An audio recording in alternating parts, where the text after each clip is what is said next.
Combien là? 203, 210. Ah, c'est parfait. Parfait, car en pâtisserie, il y a la recette, le tour de main et surtout la précision. Mais Timéo apprend vite que cette règle accepte quelques exceptions. Les blancs d'œufs, œufs comme c'est du liquide, on pouvait faire... c'est pas grave si on en a plus parce que c'est liquide et du coup c'est un petit peu plus dur. Dès leur jeune âge, on peut déjà leur apprendre comment va se passer le métier, quelques recettes de base, tout ça. Ils y prennent plaisir, je pense. Ce qui peut peut-être leur donner envie un jour de s'orienter vers les filières de l'hôtellerie-restauration. Une vocation pour Lily, pourquoi pas, mais à certaines conditions. Si je dois faire des rochers coco, non merci parce que j'aime pas la noix de coco.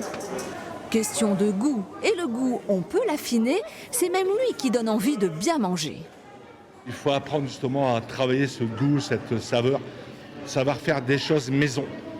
C'est ça qui est important, refaire ces petits plaisirs de cuisiner, déguster ce qu'on a cuisiné surtout.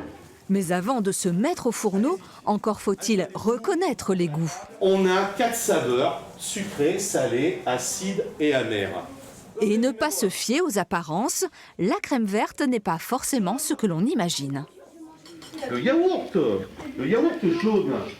On dirait c'est du fromage. Jaune. Un peu. Les enfants porteront les rochers, les sucettes et les cookies de leur fabrication et ils pourraient bien y prendre goût.